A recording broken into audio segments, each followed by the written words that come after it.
que estão acompanhando esse assunto, que é um assunto sagrado, relata da Escritura, e daquilo que ainda não está na Escritura, mas no seu devido tempo, virá o pleno conhecimento da humanidade, pois essa mensagem presente é a continuação da mensagem pelas quais, outrora no passado, o Salvador que esteve aqui nessa terra, e muitas pessoas o acompanharam, e que num determinado dia, chamado dia de Pentecoste, e que havia um homem por nome Kefas, no final do seu sermão, inúmeras pessoas aceitaram a mensagem e pediram para ser batizados. Mas em que nome foram batizadas aquelas pessoas? É o assunto, dando continuidade ao assunto que nós havíamos já falado em outro momento, em outro lugar. Hoje nós estamos dando continuidade nessa bela praia, aqui, às margens do mar, um momento muito apreciável, né? E nesse momento possa ser um momento considerado um momento solene, porque vamos falar das coisas, das revelações, das coisas do presente e do futuro. Sabemos que a fé do povo é aquilo que eles creem, mas nem tudo que a humanidade crê verdadeiramente está relacionado com as coisas que são do céu, estão daquilo que ele acreditou que possa ser verdadeiro. Nós vamos falar da salvação do homem, do propósito do Salvador que esteve aqui na terra, e do Espírito Criador das coisas que o criou e que até hoje permanece. Não no seu estado primário, sagrado, imaculado. Mas como nós estamos aqui nessa história, nós precisamos continuar. A Bíblia, o livro chamado a Bíblia, o livro sagrado, não quer dizer por ser a Bíblia ele é sagrado, mas nele contém a Bíblia e contém também as Escrituras. A diferença é que a Escritura é o que ainda pode ser considerado sagrado, aonde ainda não foi profanado. E a Bíblia é aquilo que foi invenção do homem, que foi adicionado por outrora por outros personagens que estiveram aqui na Terra. Fazendo a diferença de Bíblia e de Escritura Sagrada é o que nós vamos ver agora a partir desse instante. Vamos ler o livro de João no capítulo 1, no versículo 1, uma narrativa que está escrito lá. Ele diz assim: no princípio era o Verbo, e o Verbo estava com Deus, e o Verbo era Deus. No meu entender hoje, depois de uma longa jornada de vida e uma parte da minha vida examinando a Escritura, posso afirmar não só pela fé, mas pelas convicções e pela certeza profética de que essa passagem da Escritura é uma passagem plenamente equivocada e profana. Eu espero que as pessoas que acompanham esse assunto não se sintam ofendidos, mas aquele que está preparado para conhecer a verdade, verdadeiramente, se o Espírito estiver, o Espírito da intercessão, aquele Espírito que esteve entre o Felipe e o eunuco, se estiver trabalhando com vós, saberão porque eu afirmo que esse texto é profano. A narrativa diz assim: no princípio era o Verbo. Se estava com Deus, aí Deus unidade um também. Podemos entender que aí existem duas unidades. Um é chamado Verbo, o outro é chamado Deus. Ora, interessante que na sequência ele diz, e o Verbo era Deus. Então, eu pergunto, será que está correto? Se a gente adicionar os dois numerais, nós vamos encontrar o resultado 2. 1 mais 1 é igual a 2. Essa matemática está correta. Mas se dissermos que o Verbo era Deus, a matemática é o contrário. 1 mais 1 pode ser igual a 1? Mas é claro que não. Mas esse resultado é o que está aí, né? Na Bíblia. Isso aqui é Bíblia. Porque 1 mais 1 não pode ser igual a 1, porque se o Verbo é unidade e se Deus é unidade, adicionando 2 dá igual a 2, como pode-se dizer que Deus e que o Verbo era Deus? Quer dizer, quem usurpou o lugar do outro? Foi Deus que usurpou o lugar do Verbo ou foi o Verbo que usurpou o lugar de Deus? É bem claro que um usurpou o lugar do outro, porque no decorrer da Bíblia, nós não encontramos essa frase verbo continuada, muitas vezes na Bíblia. Mas a palavra Deus está sempre constante. Quando não tem Deus, tem a palavra Senhor. Mas Senhor não é nome, Senhor é um tratamento. Então significa que um usurpou o lugar do outro. Quem usurpou o lugar? Claro que foi Deus que usurpou o lugar do Verbo. Se no princípio era o Verbo, então disse, o que diz a Escritura? O Verbo se fez carne, habitou entre os homens e foi manifesta a sua glória. Então isso aí está certo. Quando foi que ele habitou entre os homens? Ele se humanizou? Não. Ao poder da sua divindade, da sua santidade, o gerou um ser humano pelo qual a porção do Espírito que estava nele e era a porção do Espírito daquele que é o gerador da vida, que é o próprio Criador. Aí sim, que é o Salvador. Então, No Salvador tinha o quê? A natureza humana, a forma humana, mas tinha a natureza divina que estava naquela alma. É aquele que quando na hora dos milagres, o milagre era efetuado porque a obra divina se manifestava. Nós podemos até dar um exemplo. O caso das bodas de Caná. Na hora que faltou o vinho, a mãe daquele homem, que é chamado Salvador, ela ficou preocupada porque não tinha. Foi a ele e pediu. Disse, olha, faltou vinho, mas será que faltou vinho ou faltou suco? O suco da uva. Entendeu?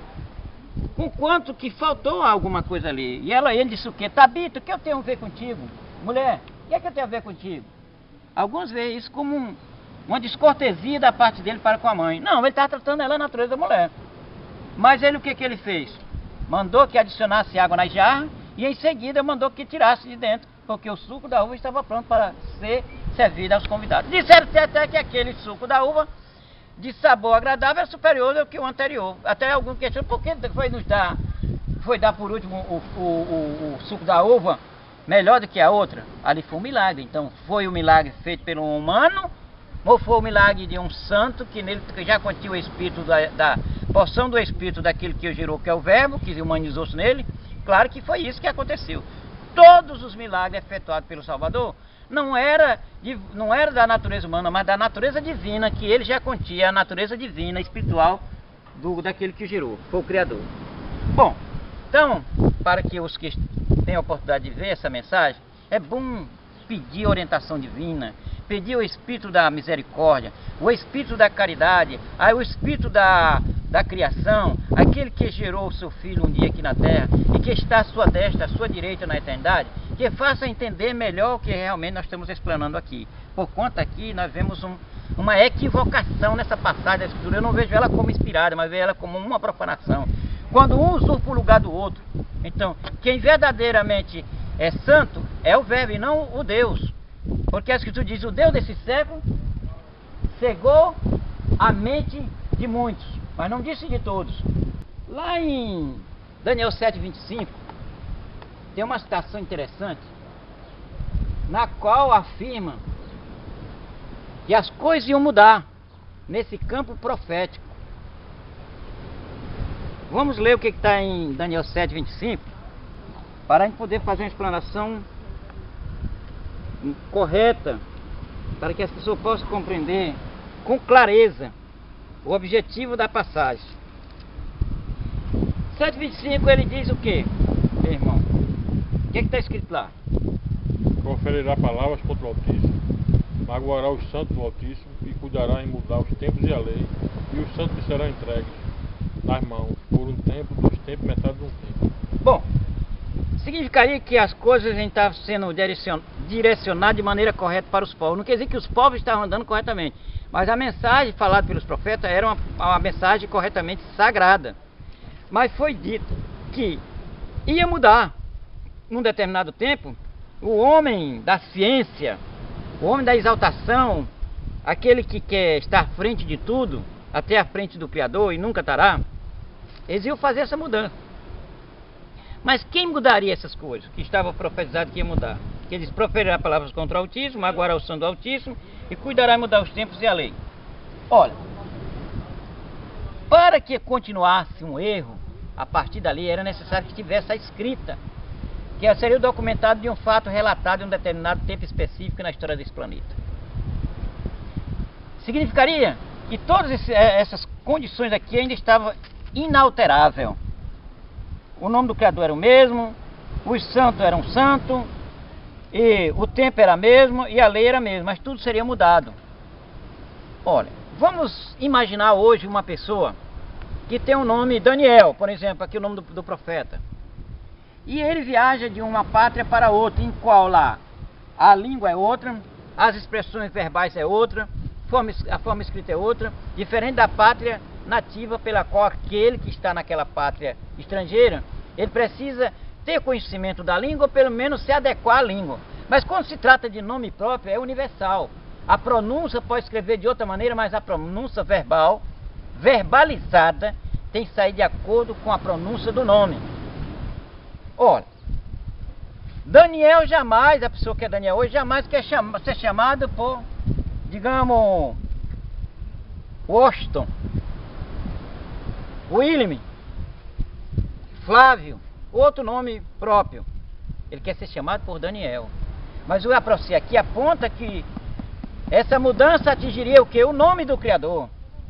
Então, toda pessoa quer ser chamado pelo seu nome próprio, pelo qual é reconhecido. Quando se muda de nome, então não está se referindo à pessoa. Tem a palavra.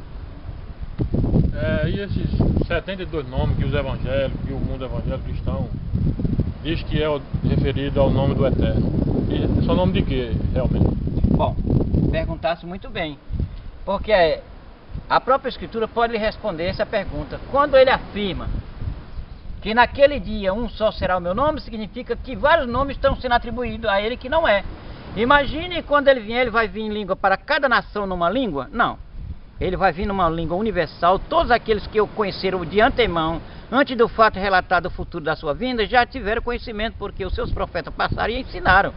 Se não houver profeta, não há profecia. Se não houver profecia, não há profeta. Então, tempo de profecia é tempo de profeta. E a profecia não vem por meio da ciência, porque a ciência não recebeu o legado de profetizar nada. Porque a respeito dessa própria escritura, desse próprio assunto, está escrito lá em Amós 3,7. Nada, porém, eu realizo sem primeiro relatar os meus segredos aos meus santos profetas. Então significa o quê? Que as coisas que não estão em pleno conhecimento da humanidade, é desconhecida a ele, é o segredo do Criador.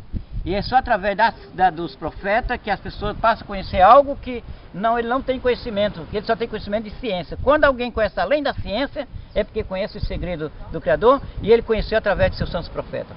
Faça a pergunta. E na ocasião da vinda dele, qual é a língua que ele vai falar, o nome dele? Muito bem. Vamos lembrar o seguinte. A língua do Éden é a língua que nós podemos chamar a língua adâmica, de Adão.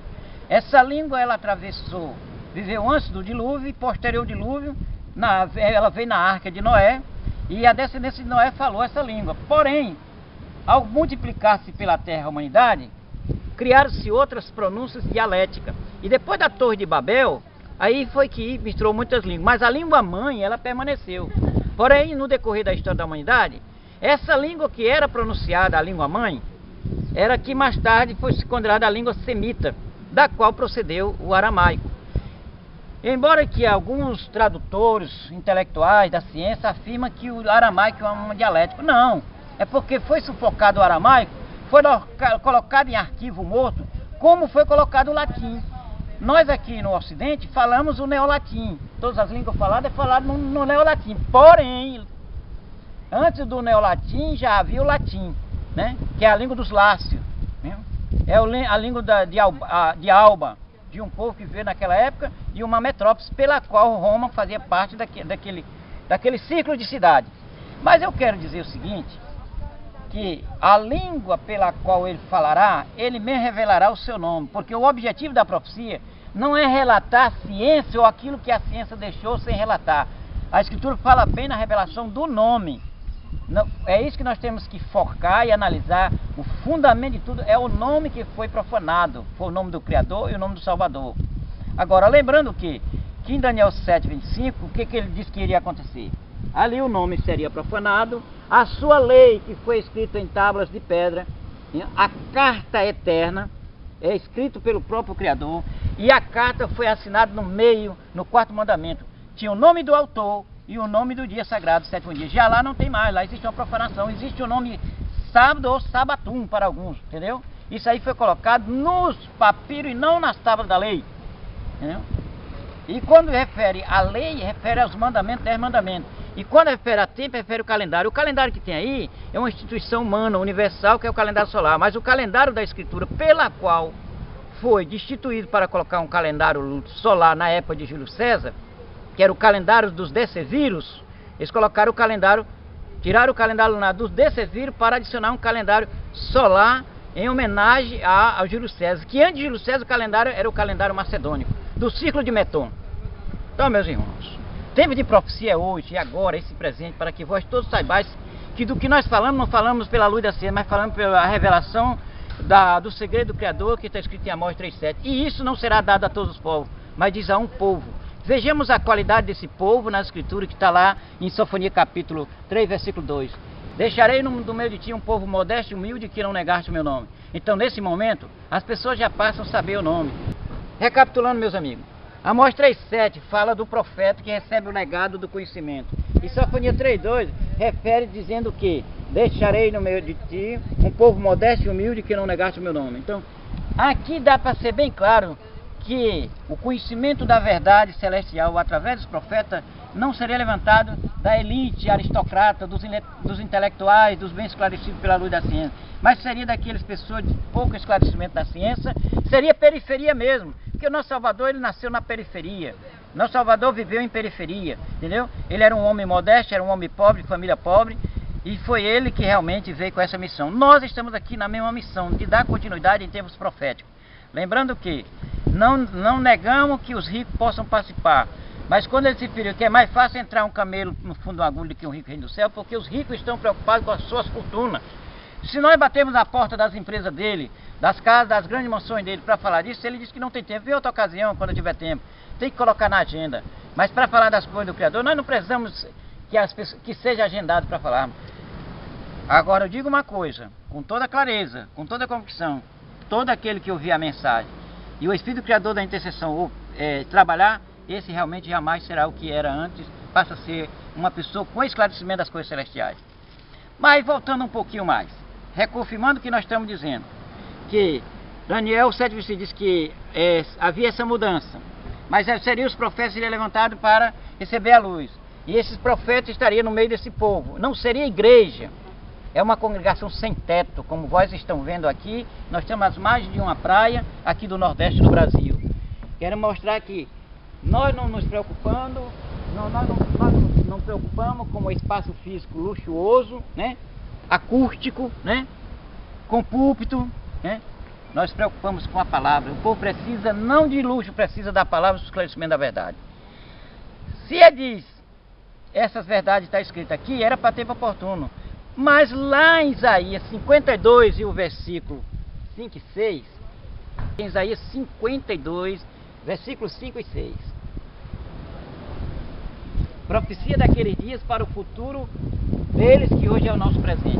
Agora que farei eu aqui, diz o Eterno, visto ter sido meu povo levado sem preço, os seus tiranos sobre ele dão uivo, diz o Eterno, e o meu nome é blasfemado incessantemente todo dia.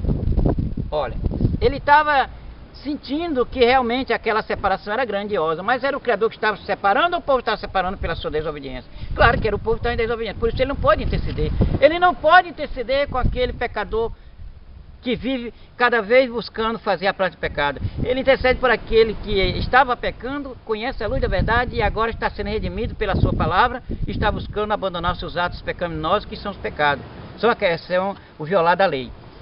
Mas ele diz, mas o meu povo saberá o meu nome. Seria uma profecia do futuro. Hoje o povo passa a ter o conhecimento do nome que não está escrito na Bíblia, porque foi tirado das Escrituras. Vejamos o que está escrito lá em Provérbio 30 e o versículo 4, que tem uma declaração já de uma preocupação no passado a respeito do nome. Provérbio 30, verso 4. Vejamos essa afirmação, que é muito interessante. Já dos dias do passado, ele estava preocupado, o profeta já estava preocupado com a questão do nome.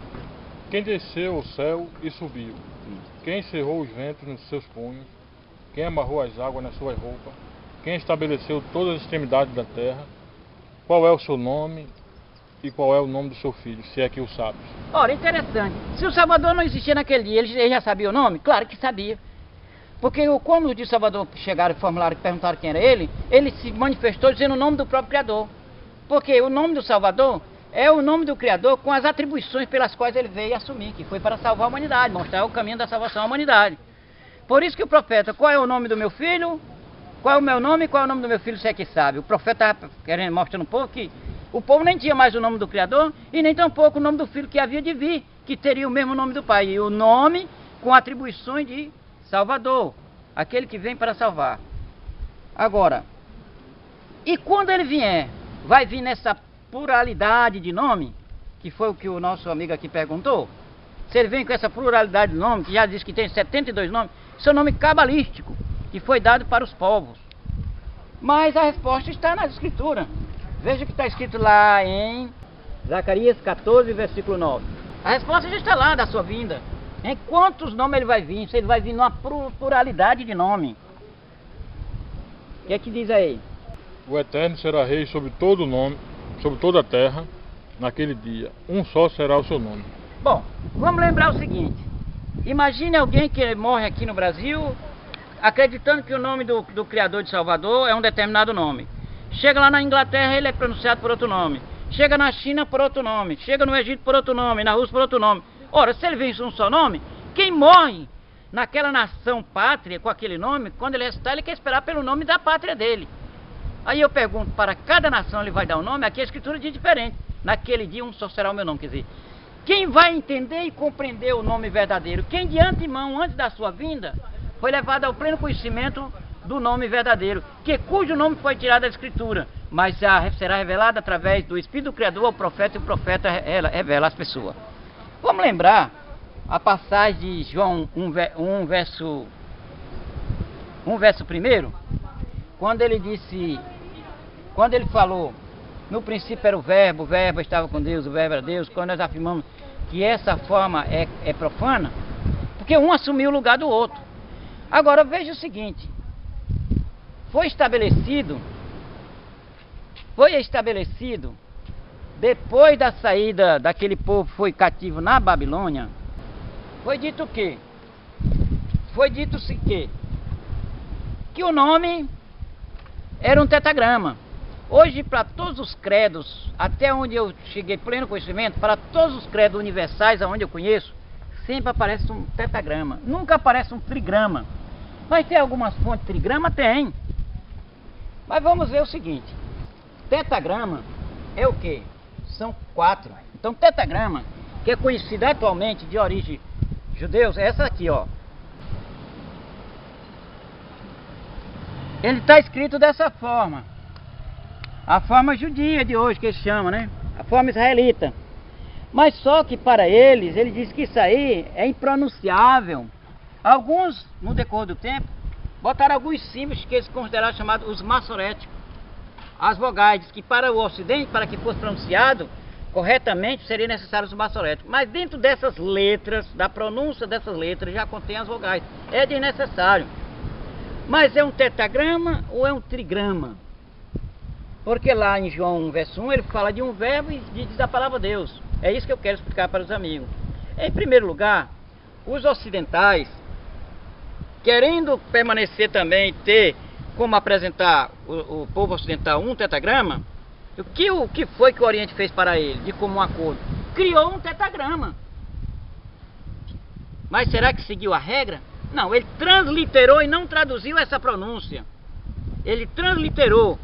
Porque traduzi-la é você ler em outra forma, em outra língua. Transliterar é escrever em outra escrita e permanecer a fonética da mesma fonética inicial da pronúncia. Isso é transliterar. Eles não traduziram, transliteraram e omitiram fonética já da transliteração para criar uma nova forma de escrita, que seria o tetragrama ocidental. Eles fizeram a palavra Yod He Vav He.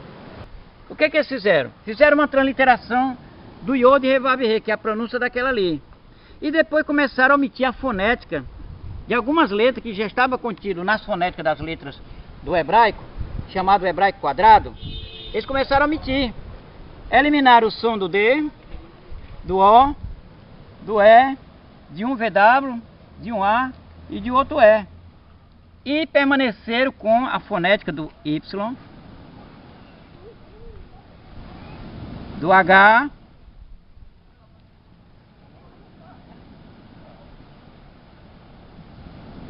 do VW e do outro H. E deram de presente para os ocidentais. Então a chamada teologia, a ciência de Tel, um deus grego, até hoje é a porta que ele não abre, que entregaram isso para eles. Um YHWH.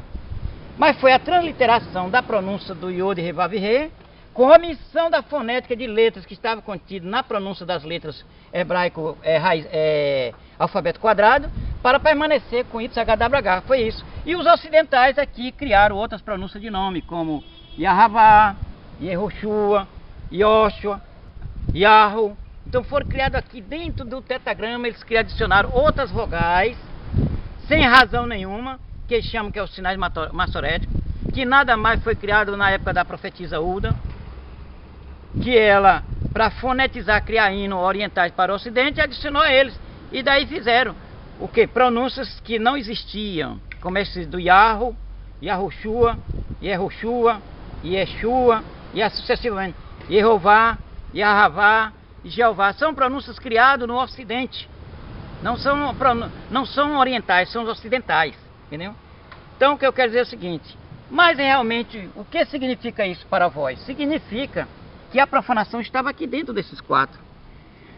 Quando o povo do Egito saíram, descendência de Abraão, que permaneceram lá num período longo, quando Moisés foi instituído pelo Criador para que levasse ele para a terra que manaria leite e mel, que era a região da Babilônia, que era Canaã, ele deu um conselho antes de entrar, disse: não permitais que os vossos filhos e as vossas filhas tenhais casamento com aquele povo.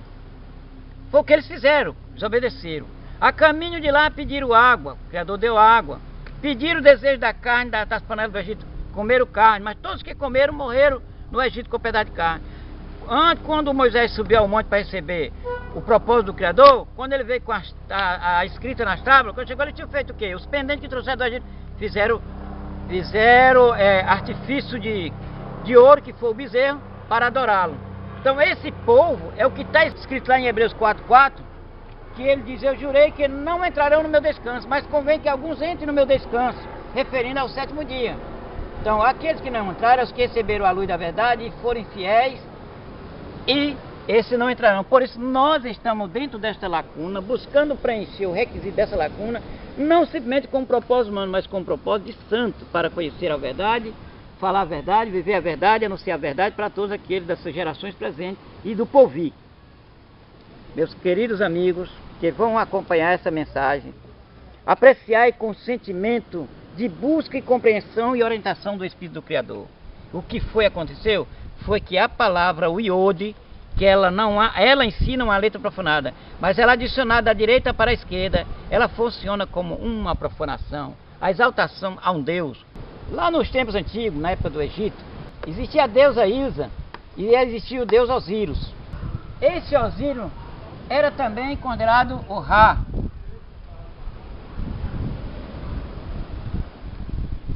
Que também era igual a Ré, antes de Ra. Esse Osíris que era igual a Ra e era igual a Ré, também era igual a El, lá na época da Babilônia. Também era considerado igual a Iá também da Babilônia. E era considerada a Iode, a forma escrita Iode, né?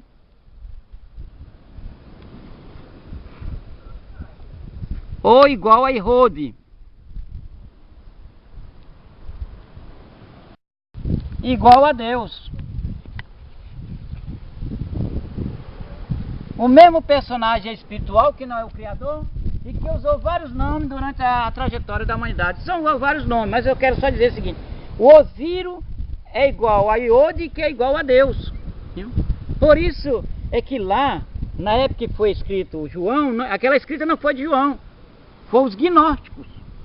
Foi os gnósticos que fizeram isso. Que a pronúncia do verbo não era verdadeiramente um tetagrama, mas era um trigrama. Porque se você olhar direitinho, o iode revavier está da direita para a esquerda. Então esse iode aqui, não é ele que é a profanação, mas a função dele aqui está exaltando uma divindade. Essas que eu mencionei aqui. E aqui é o trigrama. Esse aqui é o verbo. Se o verbo está aqui, iode revavier, qual é o nome correto? É o iode revavier ou só revavier que é o verbo? Então o verbo é o revavier, mas não o iode. O iode antes do revavier é uma divindade, que é igual a Ziro, igual a Ra, igual a Ré, igual a El, igual a Iá, igual a Iode, igual a Rode, igual a Zeus, igual a Deus. Significa o quê? Esse iode, qual é a origem desse iode? O iode é cananeu e não é caldeu. Esse aqui é a escrita da Babilônia, da qual foi a cidade, antes dela teve a cidade de Enoque, que foi criada por Caim, e a Babilônia que construiu foi a descendência de Caim, que foi Nimrod, entendeu?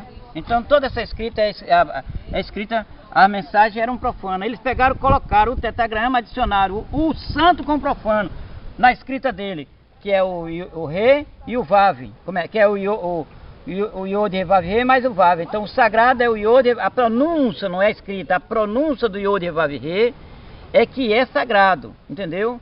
Não é a forma escrita, mas a pronúncia dessa letra que é sagrada. Mas adicionado com Iod significa que é uma profanação. É o santo com o profano, ou profano com o santo. O que é o profano? É o Iod, a sua função. Não é a letra, é a função dela. Essa sim é profana. Essa é profana. Então nós entendemos pela luz do Espírito do Criador que já é a hora de o nome ser enaltecido, sair da obscuridade, do anonimato para o esclarecimento. Mas se Revavir é o nome do Criador, qual é o nome do Salvador? É aí que nós queremos saber. Muitos dão pronúncia de Yahushua, Yehoshua, Yeshua. É que eles escrevem de uma maneira e pronunciam de outra. Mas nos tempos primitivos, a forma escrita era a forma pronunciada. Era a primeira língua era assim.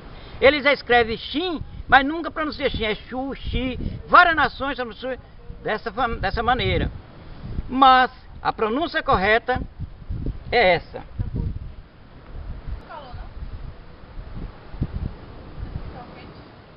Revavir Shinhaim, essa é a pronúncia do Salvador, porque o Shinhaim equivale a salvação, que chama Shua, nós chamamos Shinhaim, eles chamam Shua, porque ele escreve o Shin, mas não pronuncia por outra pronúncia.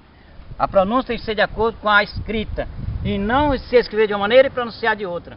Vê que o inglês é uma língua de profanação, porque eles escrevem de uma maneira, mas escreve de outra. Escreve de uma maneira e pronuncia de outra. Todas as línguas que é assim é profanação. Tem que se pronunciar a pronúncia da escrita. Foi assim, as primeiras escritas foram feitas assim. Por isso nós temos que mostrar a forma original da pronúncia. Não a forma escrita, que eles pegaram a forma escrita e ocultaram a forma escrita. Como devemos ver a pronúncia correta? A pronúncia é essa, Revavir Shinhaim. Porque de Shinhaim para cá significa na nossa língua salvação. A forma correta é essa. A forma científica da ciência não é essa. Para ele salvação é Shua, mas nós não pronunciamos assim. Nós pronunciamos a pronúncia original da escrita. Até aqui é o nome do Espírito Eterno, Revavir, o verbo. O verbo que se fez carne e habitou entre os homens, que é o Salvador, é o Shinhaim, que é os atos. Aqui é o nome, a pronúncia do nome, e aqui os atributos do nome, do personagem central que é o Salvador. E o Revavir é a pronúncia do nome do Espírito daquele que o gerou, esse aqui, o Revavir Shinhaim. Porque nesse Revavir Shinhaim está contida a porção do Espírito do Revavir, que é o Espírito que que ele disse, aquele que me vê morrerá, porque ele não estava em forma humana. Mas esse que foi manifesto entre os homens, está em forma humana, que é a mesma porção do Espírito daquele que veio, então esse é o Salvador. Essa é a forma correta. Para cumprimento desse texto aí, dessa profecia, o próprio Salvador falou: se outro vier no seu próprio nome, vós recebereis. Mas se o Filho do Homem vier no nome do Pai, não receberei. E no caso se cumpriu. Perfeitamente, está se cumprindo até hoje. Ó, lembrando de que o Revavir é o nome, a pronúncia que não está escrita. Se não está escrita, porque as pessoas estão estudando ciência da teologia. E a ciência da teologia não tem um legado, ela tem um legado do erro e não um legado da verdade. Pois todos que vão pela porta da ciência, bate só na porta que ele não abre, que é o tetragrama Itzhagadabragá. Então eles nunca foram chamados, eles estão se enviando a lugar nenhum. Eles não são profeta, não foram constituídos como profeta, mas só falam ciência. O legado de que outros escreveram, os escribas, os falsos escribas, que está escrito lá onde? Está escrito em Jeremias capítulo 8, verso 8. Então o que eles têm aí é o legado. O que eles têm, o legado dele é um legado incorreto, profano. Eles estão na falsa escrita dos escribas. A falsa escrita dos escribas converter a verdade na mentira. Então a ciência da teologia, que são ciência. Como por dizer, somos sábios e a lei do Eterno está conosco. pois com efeito a falsa pena dos escribas a converterem em mentira. Se não houvesse profeta, como o povo poderia conhecer pela Bíblia, se o nome não está lá? É necessário que o profeta seja levantado em tempo de profecia para dar essa clareza. E não é através da ciência que o profeta falará. Ele falará através da mensagem, e que ele é concedido não pela ciência, mas concedido pelo Espírito Criador da vida do seu santo. Que porém está lá em Amós 3,7, diz... nada, porém, eu realizo, nada eu faço, sem primeiro revelar o meu segredo ao meu servo profeta. Ele não construiu nenhum líder a não ser profeta para falar a ser o porta-voz dele. Pastores, bispo, papa, todas as autoridades eclesiásticas falam ciência. Só quem pode falar a verdade, quem recebeu a orientação divina, que é o profeta, do qual o legado está sobre ele, não é unção de homem, mas unção do Espírito maior, que é do Criador. Aí eu pergunto a vós que acompanha essa mensagem. Quando diz aquele que for batizado será salvo. Aí eu pergunto, em que nome você foi batizado? Você foi batizado em nome de Jesus. Se não havia o J e o U, então esse Salvador surgiu depois da Era da Renascença. Porque o J e o U só foi criado a partir de 1515 a 1572. Se não havia essa pronúncia, então não havia Salvador. É invenção humana, coisa da ciência. Então pergunto a vós, quer permanecer com esse nome, ou quer permanecer com o nome do Revavier Chiaim, com o nome do Criador do Revavier, pela qual aquele que foi tirado da Escritura, mas já foi revelado pelo profeta, que o Criador revelou o nome, traz ao conhecimento a luz da verdade em termos de profecia. Só há profecia porque existe profeta, só existe profeta porque existe a profecia. E a profecia só existe em tempo oportuno para ser que o profeta seja levantado e seja anunciado à geração do presente. Nós estamos vivendo de um período de grande profecia. Vós não sabem qual é essa profecia. A profecia no campo profético real para o povo do Criador é a seguinte. E nós estamos vivendo na época da chuva serôdia. A chuva temporã foi nos dias de Quefas, quando um dos discípulos que acompanhava ele, num grande sermão, quando terminou, diz o relato que cerca de quase 3.000 pessoas pediram para ser batizados. Não estará longe de fileira de pessoas que tomarão decisões de vários rincões do planeta a participar para esse batismo. Quem é o dono do gado? Quem é o dono da ovelha? É quem tem a marca. Se vós tem uma marca que é de Jesus, quem não tem a marca do Revavier e do Revavier Chiaim, então está marcado como Jesus. Mesmo que vós venha crer nesse nome, mas se não aceitar o batismo, significa o quê? Que no tempo da morte, da ressurreição, esse que não é o verdadeiro nome dele vai querer colher para ele, porque não removeu a marca. Então, quando alguém vende um gado ou vende uma ovelha, quem recebe, ele não quer permanecer com a marca, ele quer substituí-la. E principalmente a ovelha que saiu do aprisco, que são as instituições religiosas, as congregações dos homens, as igrejas, são os apriscos. Quando alguém sai de lá, por saber que lá não tem a verdade, ele não quer ser batido, não quer mais continuar. Então, mas se continua com o nome, então continua ainda dentro do aprisco. Que é a pergunta. E o próprio Salvador disse, ide, não disse vinde, né? Ele nunca falou essa expressão vinde. Ide, aquele que é preparado para ir, ele não tem que se enviar. Deixar que seja enviado. Ele primeiro tem que receber o conhecimento que o profeta os passa para que ele possa levar. Ele não pode ir além do profeta, porque é o porta-voz, é o arauto, é o mensageiro presente para que seja anunciado aos povos. Quando ele diz, e todo o evangelho será pregado, a todo mundo virá o fim, não pensais que seria de boca em boca.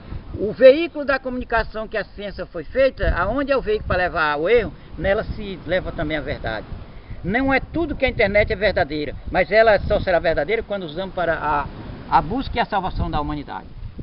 No caso, essa chuva serôdia começou quando? E irá terminar quando? Muito bem. A chuva serôdia ela começou quando o nome foi revelado. Ela começou para você no dia que foi revelado a você.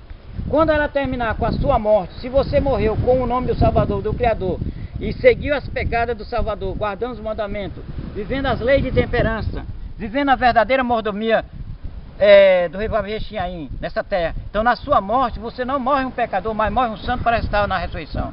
Esse que diz, mas eu sou do mais dos miseráveis pecadores, esse pertence ao adversário, que ele é o pai da mentira, é o pai do pecado e tudo isso. Então, quando João viu numa visão, disse, aqui está a paciência dos santos, aqui está os que guardam o mandamento do Criador, tem o testemunho do Salvador, ele está se referindo não de uma classe presente, mas de uma classe futura que ele viu em visão. Seriam os contemporâneos do futuro, levando uma mensagem através dos meios de comunicação em massa ao mundo, para que vós possais em qualquer rincão desse planeta possa conhecer essa mensagem. Eu acredito não só pela fé e como mensageiro, portador dessa mensagem nessa geração presente, para os humanos e para vós outros que não me conhecem, mas passam a me ver através desse meio de comunicação. possam pedir orientação do Espírito Maior para que ele seja o intercessor para vossas almas, assim como foi feito no passado, no dia do encontro de Felipe e o eunuco. Após o término daquela palestra, numa jornada de retorno de uma viagem, o próprio eunuco, que a Escritura não menciona o nome, ele pediu para ser batizado. As pessoas não precisam ser batizadas, empurradas ou mandar levantar a mão, mas deixar que o Espírito da misericórdia, o Espírito da verdade, o Espírito da ciência não, mas o Espírito da revelação, das profecias, possa verdadeiramente fazer compreendê-la. O verdadeiro propósito para que possa pedir para ser batizado, para não continuar mais com o carimbo daquele que é o adversário. Porque o próprio Salvador falou a respeito dele: eu vim em nome do meu Pai, vós não me recebeste. Porém, se vier outro no seu próprio nome, certamente recebereis. Lembrando que Revavirê Xiain, ele tem dois grandes atributos. Tem o nome do Pai, que é o Verbo, e tem as atribuições pelas quais foi conferida a ele a trazer a terra, realizar na terra.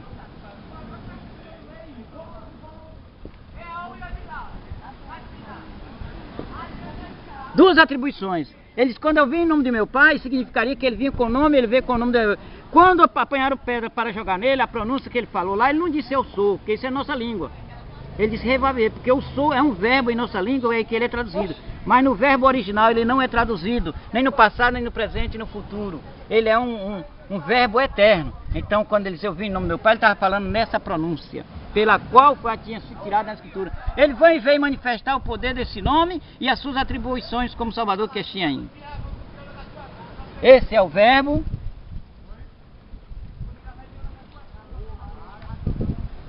E esse aqui é a salvação.